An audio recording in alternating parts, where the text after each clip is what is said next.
The abundance of daylight is the defining characteristic of June. The early morning sun, when not obscured by clouds, comes pouring in through our bedroom curtains just after 4:30 a.m. and shines through until nearly 10 o'clock at night. It is pure joy.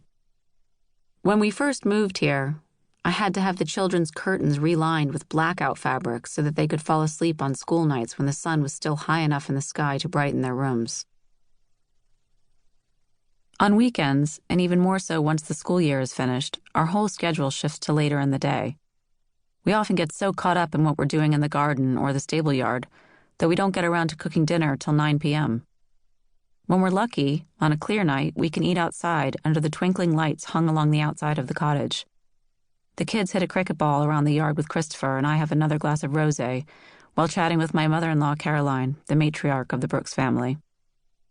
She often has supper with us, having lived on her own for more than 40 years since her husband died, and she is excellent company.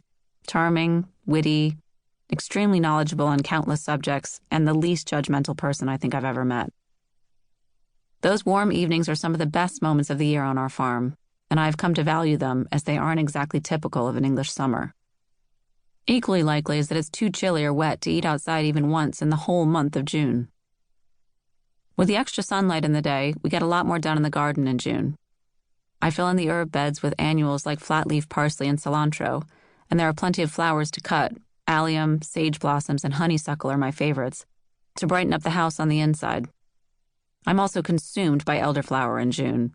We have a huge tree in our garden and many more around the farm, especially down the hill near the field where the pigs live. Once they put out their lacy white blossoms, they are ready to be picked, soaked, and mixed with sugar and lemon juice to make elderflower cordial, a typical English syrup you can add to anything from sparkling water to a gin fizz. I make as many bottles as I can and give them out as gifts when we go to someone's house for a meal.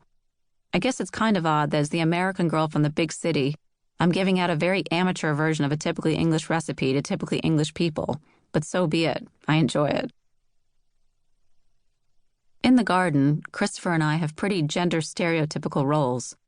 I'm much more involved with the flowers, herbs, and vegetables that grow in close proximity to the house, and he is much more involved with anything that requires a machine or a very large shovel. By the time the growth season reaches June, I'm already tired of hearing the mower whizzing manically around the farmyard on a quiet Sunday morning.